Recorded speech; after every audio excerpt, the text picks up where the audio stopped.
All right, here we are. So grateful. Round two with Michael Nitti. We tried on Wednesday night to have this wonderful meetings with masters event with Michael Nitti, and we ran into some technological difficulties. So here we are. Thank you, Michael, for joining me on what I've now called meetings with masters, and I call it that because I truly appreciate the amount of self-mastery that you have accomplished and what you've done in your life to be able to make a difference for others to master their lives, their emotions, their finances, their businesses, and to help people connect both spiritually, emotionally to their higher intelligence. So I welcome you. I am grateful for you. Thank you for being here. We've got Nora Lynch already on there saying hello. Michael's a spiritual leader, a master coach for Tony Robbins for I can't remember how many years. You'll have to remind me, Michael. He coaches people around the world, global leaders, superstars, super sports stars, all kinds of, and people like me and you. So I'm very, very honored and grateful. You're a superstar. Go ahead. Sorry. I said you're a superstar. Thank you. Honored and grateful to have you here and to have your guidance with us tonight. For a short, we're going to chat for a little bit. And I wanted to start off with letting you tell us just a little bit about you and kind of how you rose from whatever, we all have darkness and kind of into the space where you are now in your life. If you can do that as, in this snippet way that you can, so that I can, kind of keep this within a half an hour, if that's okay. Well, I know you have another outcome of wanting to discuss, what are my tips and everything I do and what have you been doing with clients with respect to getting through the CV and the quarantine and, the pending, things not coming back completely real quickly, all that. Yeah, we'll do that. But then, as I said the other day, I started off on a long story, probably would have been a 15 or 20-minute story as to how it came to be. How did I become Coach Nitti? How did I become conscious and all that good stuff? And it is a very great story, but it's going to take too long. So, for the most part, and since you did mention coming from the darkness, we've all, we don't come into the light unless we've been in the dark. So, when I was in my 20s, when I was 28, my best buddy went off with my wife. And I was suicidal, and for about 30 days, I couldn't get out of bed, and I was in that dark place. And I just thought that's where I would be until I wasn't, and, it was terrible. But some guy at the office, we both worked together, by the way, my best friend and my wife, everybody. So it was very public. It was terrible. He told me about something called the S training, which back in the 70s and 80s was the self-help at the time. Invented by a guy named Werner Erhard, who was the Tony of the time. And so I was reluctant to go, but I did go. I went. It was a 2-weekend thing. And I went to the first weekend, and it was like, oh, my God, this is amazing. I didn't know this kind of stuff even existed. Remember, in my late 20s, I knew about self-improvement. There wasn't many people that knew about it anyway. I bet. Yeah. So anyway, so I went, and the first weekend was amazing. It was a guy named Dr. Jeff. He had quit medicine to work for Werner and lead this thing. And it was just, I couldn't understand it much. I knew he was speaking the truth, and it was great. But I was confused because I was stuck in my head, and I was all my ego and my fear and my pain. So couldn't wait for the second weekend. Got to the second weekend, and this lady comes out on stage, and I figured she was going to be introducing Dr. Jeff. And instead she goes, hi, my name is Laurel Sheaf, and I'm going to be your trainer for the weekend. And I was so disappointed. I was waiting for Dr. Jeff. This woman, what is this woman going to teach me about life? I can't believe it. So for the first few minutes, everything coming out of her mouth, I said, Dr. Jeff wouldn't have said it that way. And, I can't believe they got a woman up here on the stage teaching important shit about life. And my mind is having all these 1980s, masculine dominating the feminine disrespect thoughts that I didn't know were disrespectful. I just thought it was the truth. Yes. It was a woman, and what could she teach me? But anyway, so now it's going on that way. And after about 5 or 6 hours, I still was hearing nothing but, not Dr. Jeff coming out of her mouth. And finally, the guy next to me is obviously thinking the same thing. And at one point, they're interacting with the mic. He had the microphone. Mike Renner gave him the microphone. And at some point, he threw the microphone at her. He completely just, whoa! It's like, I don't think he meant to hurt her. He was just pissed and threw the microphone at the stage. So she calmly picked it up and walked down the aisle. And I was right there next to him, and she handed him the microphone over me. And I'm like, this is going to be good theater, right? And over the next 20, 25 minutes, she proceeded to tear him into little pieces, but so eloquently and lovingly, and, just completely turned him around and caused him to see things. And I mean, it was just so amazing. I started crying. Wow. And probably about 10 minutes in, I realized I was an asshole. And that women were pretty magnificent, and that I could see all the women in my life through her, and that I mention I was an asshole. So it completely changed my life, and I got what she was saying. I got what she was saying for the rest of the weekend.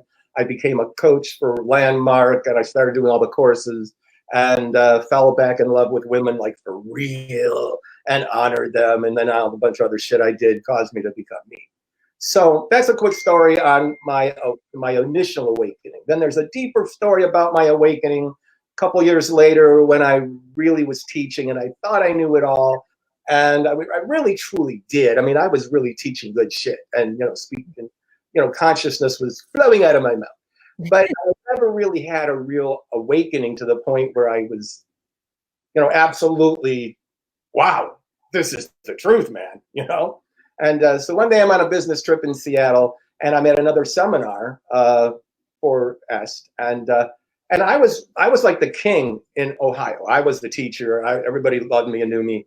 And now I'm in Seattle, and nobody's coming up and giving me any hugs. Nobody knows me, and I'm thinking, what the hell? At me. And of course, I wasn't going up to anybody else and giving them any hugs either. Wow. But I just felt like, I think I'm full of shit. I feel like a regular person. Oh my God, maybe I'm just full of myself where I'm at, and here I'm just nobody. And oh my God. But finally, as I was getting ready to leave for the evening, I just go back to my hotel room and cry myself to sleep. This lady comes up to me, one comes up, and she goes, "Are you new? I don't know you." And I go, "No, I'm from out of town, but and she goes, "Oh, you need a hug." And it was like so cool. She gave me a hug, and she goes, "Tell me about yourself." And I started telling her about it. She just wouldn't let go. It was something like, and suddenly, it's going to sound so stupid, I just realized, well, she gave me a hug, but I didn't give her a hug. I could have walked up to anybody and given them a hug, but I was waiting rather than being on purpose. I was being completely in reaction, which I didn't call it at the time. And, next thing you know, I'm interacting with everybody. She introduced me to people, and it's a beautiful night, and I started to be me. But it still struck me that I was waiting for that rather than initiating it. And something just clicked about me living most of my life in reaction.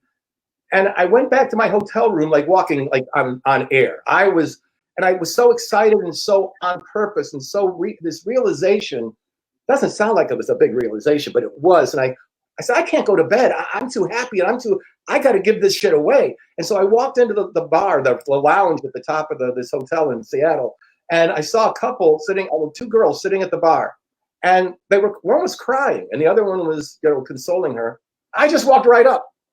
I walked right up, and I started intervening, and I started saying blah blah blah, and they gave me a look at first, like, "Who the hell are you?"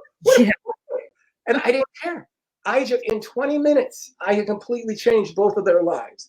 They went from "Who the hell are you" to we were hugging each other and crying, and it was amazing. And I was like on the ceiling, and it was like, where is this shit coming out of my mouth? And then I was like, we gave each other hugs, and I looked over there and I saw a booth with 6 people in it. And I sat down, moved them over. Didn't know. I just gave in. I grabbed, go, "Who the hell are you? What are you?" I go, "I'm here to have some fun. How about you guys?" They go, "What the fuck? We're having here some. Who are you?" And I said, "Come on, talk to me. All right, who's this?" Blah blah blah. And they were like, at first they were like, "What?" Within 20 minutes, laughing, high five, and I had changed all their lives. They go, "Who are you? How come?" And it was like, so now I go back to my whole hotel room, totally like walking. I don't remember hitting the ground. I was just like, okay, this is amazing. This is what's available in every moment. No fear, no worrying about your ego. This is how you impact. And I got back in my hotel room, and something hit me, and I just fell back in my bed with my clothes on, and it was as if God had said, Spirit had said, "Okay, you earned it. Here you go." And I lay back in the bed for the next hour. I was completely in the ether. I was completely everywhere, nowhere, in spirit, completely seeing the truth of everything, completely awakened. Wow. And I saw the trophy effect. I saw the truth of intention. I saw the truth of everything. I saw things that were 50 billion light years away. I saw things that were 4 billion years ago, 4 billion years. I saw there was no time. Wow. It was just crazy. And I woke up conscious. That. But here's the message from that, though. Okay. Just before that moment of consciousness that I think many people are thinking, how do I get there, whatever it would be. How did Eckhart Tolle feel that way? It was such a gift. But the good news is I was this far from that anyway. Just all the work I did. I had so many great coaches, so many people I see speaking the truth. So many people, all the people that are out here in this realm that have become coaches and have done whatever work they've done with Tony or other people or, Unblinded. So many beautiful people out there making an impact. That if I'd have never had that moment, if I'd have never spent that hour in the ether, I would have been fine and I'd have still been me. Right. So I want to leave people the message that if you never happen upon that one moment, you're fine. Because if you know what you know and you understand from the masters what it is and you've learned it yourself, and if you're giving it away, speaking it and teaching it, it's flowing through you from the universe anyway. You don't need that moment. I would have never known that if I hadn't had the moment, because I'd have probably still wondered if there was ever a moment I should have. But I can tell you, it really didn't change much, except the degree of certainty from which I'm able to not have any doubt. So, but I want to give that to everybody. So no need to have any doubt. You just, so in getting to what I could probably share about now is wait, stop you for a second before we move on, because I need to acknowledge how powerful all of that journey is and how you crammed it into the 10 minutes. So thank you. But that is, Michael, first you had this awakening when this woman who was being treated horribly in the 70s or 80s, right, was so able to handle with grace the situation no matter what. And that was a big aha moment, right? She handled this man that threw a microphone at her with grace. Oh. And that was an aha moment for you to look within it oh my gosh, I can be a better person. Wow, I want to handle life more with love, right? Actually a breakthrough about women. It really was, because I worked with 12 women at the time. They worked for me. And the HR lady came to me, and this was 1972 at the time. And I would walk around giving them back rubs all day long. There was no Me Too. There was no HR that would avoid that shit. And, that's who I was. The pretty ones got longer back rubs. The ones that weren't so pretty didn't.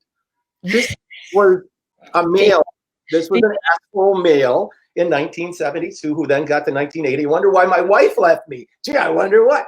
But anyway, so much so that when we went to, one day I was going to get promoted, and the HR lady, who I was also hitting on, even though she was married, who cares? I'm a guy.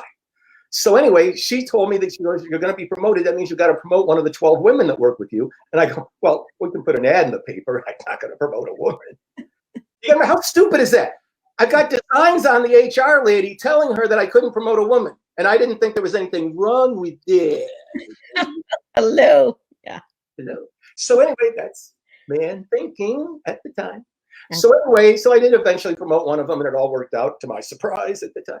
But anyway, so yeah, it was a big deal that I finally got conscious and realized. And of course, since then, I'm the biggest advocate for the feminine and the divine feminine and all that shit that I've learned on the planet. So yeah, and then that second awakening when you were in the restaurant, and then to see that within you were like, wow, that woman hugged me. And I didn't hug her back. You weren't thinking about anything except that nobody likes me or whatever, taking it personally. Distinction, and it's the last line of my current book, The Trophy Effect. The line is go first, because we're all waiting. I'll love you if you love me. I'll do this if you do this. Blah blah blah blah blah. I will hug everybody if they hug me. And it was like, so there were, and it wasn't just it wasn't a realization. It was impactful, and it led to the whole insight. The whole thing. And don't let me forget my book. I want to share your book before the end of this. So if you can grab one off your shelf, I want to make sure to show it. I forgot to grab it, but I love I love it because it's, it talks about how we celebrate our wins, and you can share more about that. And it's so important to not wait. Living in intention. So that's where you can go from here. Every moment of life you live on purpose. And that's the problem with most everybody right now with their calling. If you're not, it's like, look, the virus and everything we're doing and the lost work and the challenges we're having, it's only normal that we would go into reaction to that, obviously. But in every moment, we have the ability to shift out of reaction and back into intention. And by the way, the trophy effect was the download from that moment in time for that hour in the ether. So I got perfect. Vivian just ask him about how that led to the trophy effect. Sorry. I saw everything that was a failure in my life. I saw that we hold on to it as memories of not being good enough for our entire. We're always happy to feel like we're not good enough. So the natural state, we all have a fear we're not good enough. So the mind tends to remember all the little pieces of proof we've collected over time that we're not good enough. Right. Okay, because not only is it proof that we're not good enough, we still survived every single one of those moments. The mind did its job. All the thousands of times in your life that you had a little thought you're not good enough, you survived every one of those. You're here. Mm-hmm. And when you survive it, the mind then remembers that moment in time, and the memory bank of your mind is not only proof you're not good enough, but how to survive it. So if you survived it by pretending to make a cell phone call or avoiding something or going to the bathroom instead of sticking, then the mind will say, well, that's what you do from now on. And not only that, you're not good enough. And that all is back in here, and it's all the things that are keeping us stuck. So, and we're not only living in reaction to shit going on on our daily life, we're living in reaction to all those memories and all the shit, our own fear of not being good enough, and that's why we live in reaction. So what's happening with right now is we're just doing what we do as human beings. We're living in reaction to it with the occasional moment of doing something on purpose to try to save ourselves or whatever we do or get conscious or feel bad. But that's what's going on. So the thing that I really want everybody to know that step one is in life is that in every moment we have the ability to just lighten the fuck up. Yes. Everybody's walking around like everything's so damn important. And of course it is. If you lost your job or you're not doing well, it's like, I can't lighten up about that.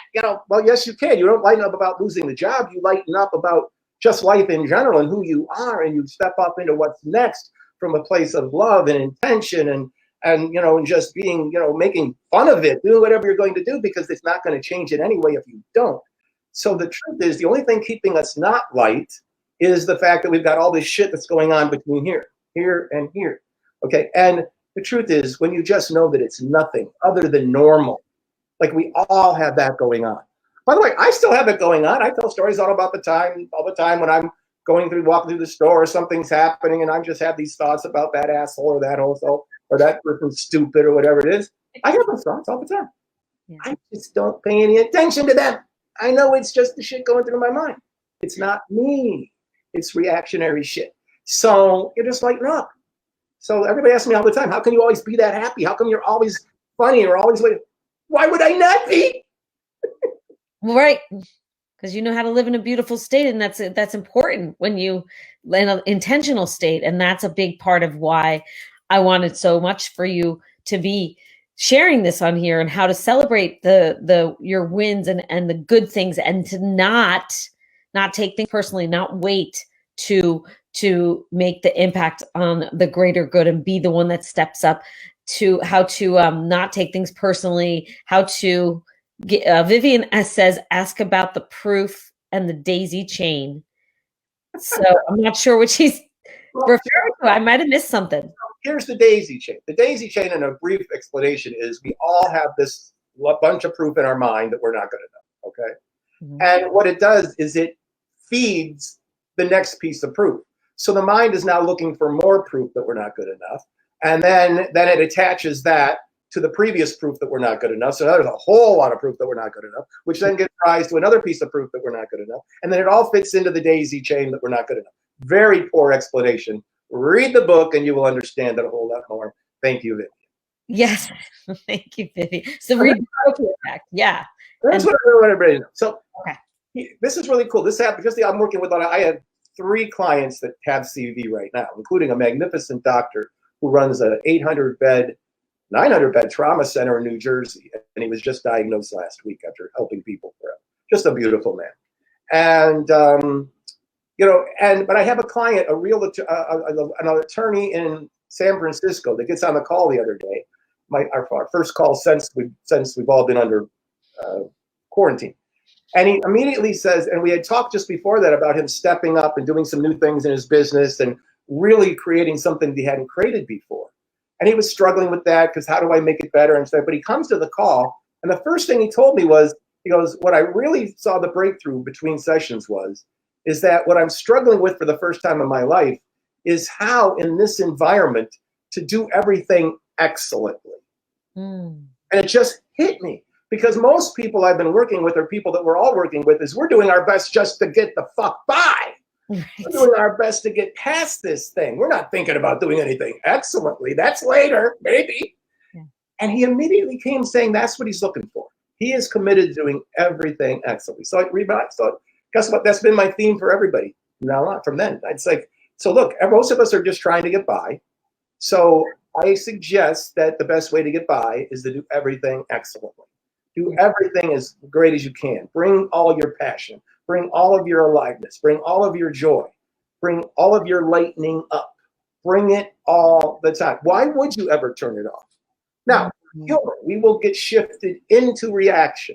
So yes, no matter what you're doing, something will cause you to go into reaction. Just heard a piece of bad news. You're not being able to pay your rent, whatever it would be. We're going to get sucked into reaction. That's not even a question. But we have the ability to override it. And what most people would do is override it and be happy just to get back to neutral. Please, I don't want to be in a bad state. Let's get back to neutral. And what I'm saying is, why would you stop at neutral? Right. You just bring it all the way to a beautiful state. Shine that on others. Now, that's the other secret is shine it on others. It's hard to just be in a great state, sitting around looking at your office. Well, this is a great office. This is really great. It's nice. I have a nice office, but no. The only way you can really give away excellence is to give it away. You're just sitting here going, oh, I feel so excellent. Yeah, okay, I do. But it's you give it away. You own your inner coach, your inner servant, it's all about service. I don't care if you just compliment the guy stacking the apples at the grocery store. Zillions of times while you're wearing your mask and your gloves, of course. So, just give it away. Give it away. Be of service, all right? And that's what you want to do, which means the next thing is you're bringing passion to the party and shining your light on others all the time. It's almost physically impossible to be in a bad mood if you're shining your light on everybody else. Right? You can't be in fear if you're giving love away and kindness and joy. And this is why I like to say, I'm here to see the magnificence in everyone and everything in every situation. Like, ultimately, I am. Ultimately, we all are. We're here to see the light in everybody and the light in every situation and share it. And you are so powerfully able to do that. But it's hard to really convey to everyday people who aren't. And whoa. Did I look like something that's not in everyday people? Sorry, no, I didn't. I'm pointing it out because you're accurate. You got to get out of your head that you're an everyday people. I am nothing more than anybody else is. Zero more. That's right. That conscious moment, and you had all this shit, and you're a master coach for Tony, and you work with all these amazing people. Yeah, because of who I be and what I bring to the party. It's not the other way around that I am this because of that.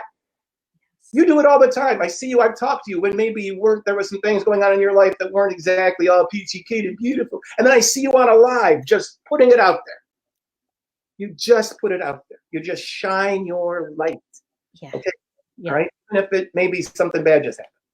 That's the secret. Okay. You come out of reaction to whatever that is. You just shine that light as brightly as you can. No, well, that seems fake if I'm not really in a good mood. No, it's fake for maybe the first 3 seconds until it kicks in. By the way, if you're doing it to be fake, like hopefully I'll feel better if I shine my light. Well, then maybe it won't be as effective. But how about if you really just shine your light? Who we truly are is that. Pure contribution, pure love, waiting to happen. Make it happen. Don't wait for the other person to go first. Did I mention that? I think you did. Yes. And that's it right there. It's just now, practically, if we have a couple of minutes left, practically in life then with all these skills and going first and shining your light as brightly as you can on everybody, your family, yourself. Don't forget to shine the light brightly on you. Exactly. I have no, esteem issues here. I shine my light bright on me. I have no, I'm not like a thing. I'm not anything. I'm just a guy, with wrinkles and, shit. Don't beat myself up for anything. I know I show up in an amazing light, and I know I shine it, but that's nothing anybody else can't do. Okay. But as far as really dealing with this stuff going on right now, I do want to make sure people are clear. You can just shine your light as brightly as you have to. You still have to take care of some shit. Okay, you got to figure out how to do stuff. So you do want to be strategic. You got to be strategic. Work with people. Figure out the what ifs. Like if this doesn't happen, if I don't get 2 more paychecks, what are we going to do? But do it from a great state, knowing that this is the good time about these times. The bad news is we're all in this together. I mean, the whole world is suffering with this thing right now. Yeah. The good news is we're all in this together. That's right. That's right.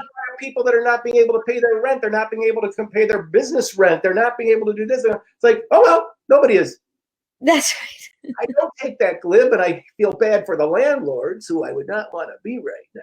Right. But because we'll get through it all. But be strategic. Don't do things to rip anybody off. But this is the time where we all get together and just do what we got to do.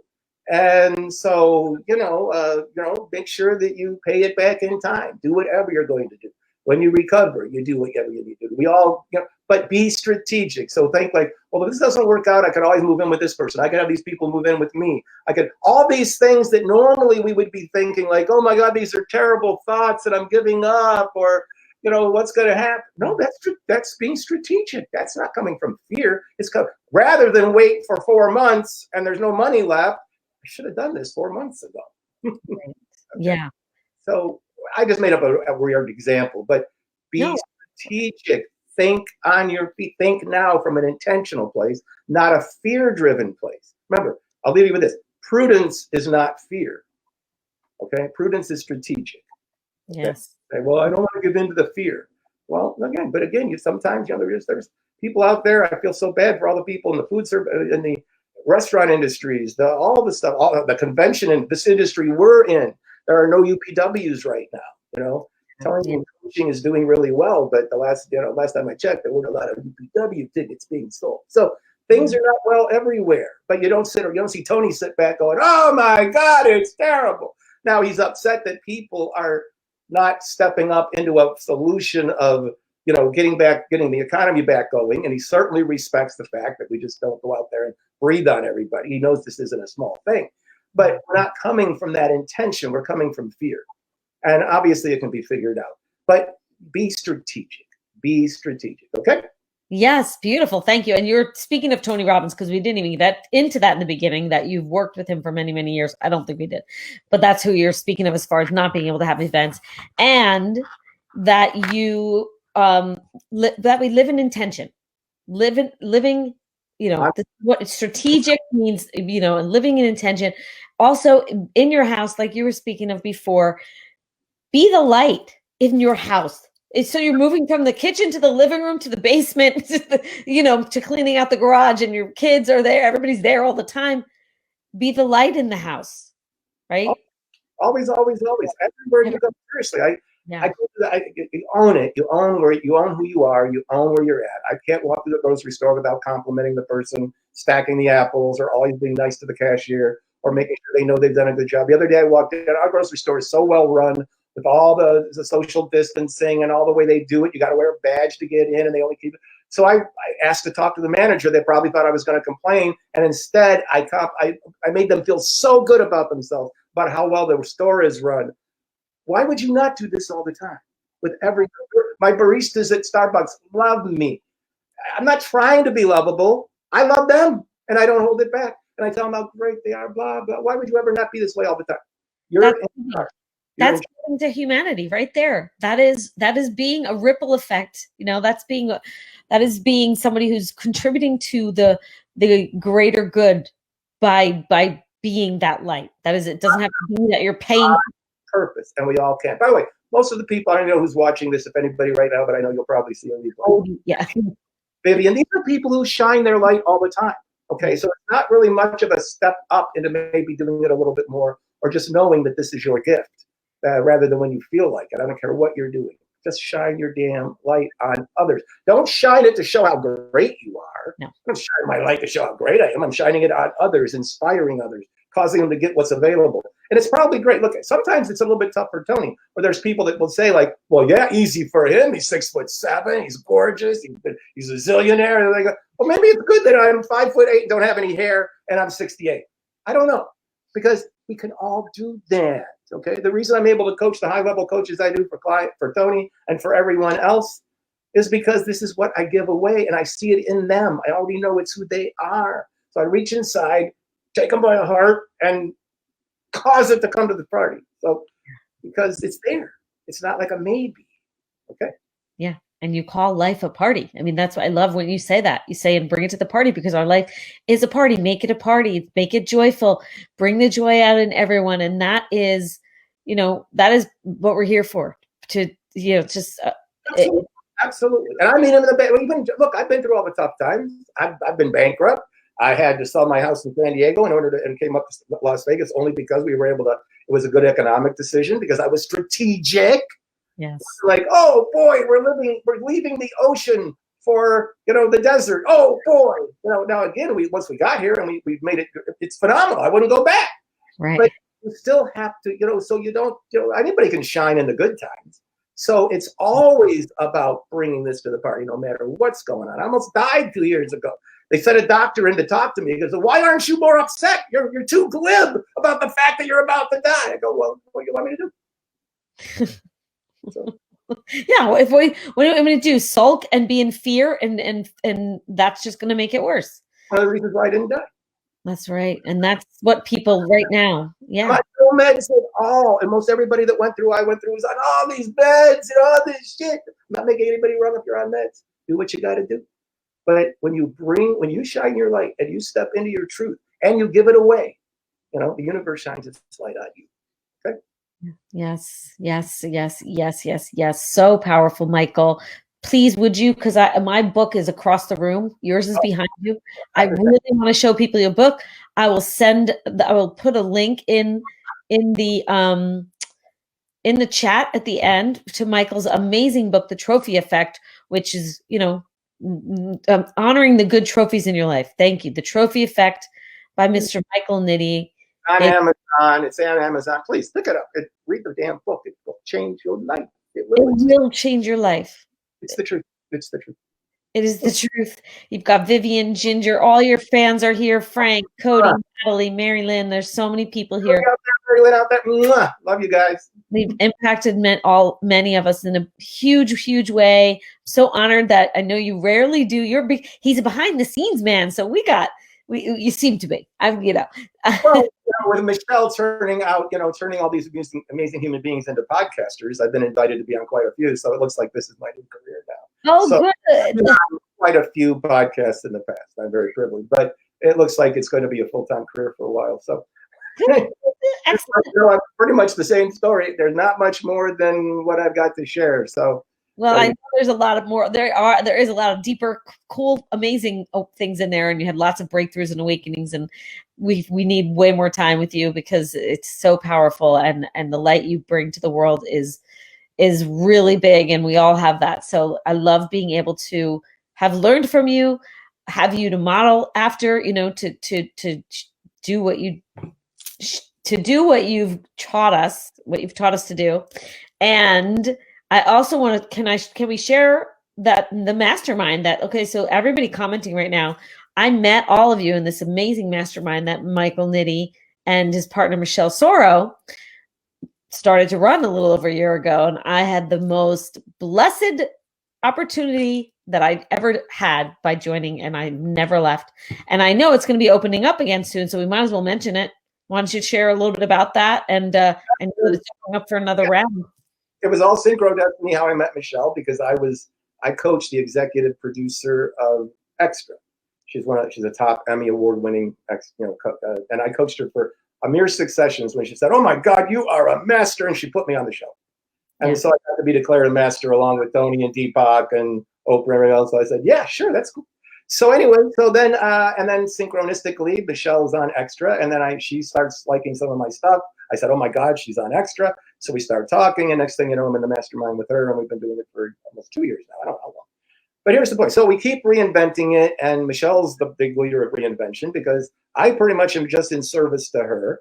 from my divine masculine, allowing her divine feminine to run the show. That's the way I'm with all the women in my life. I'm no wimp. I don't sit in the background and go, oh, I'm just a guy. No, I shine my goddamn masculine, but in service and allowing for the feminine to step.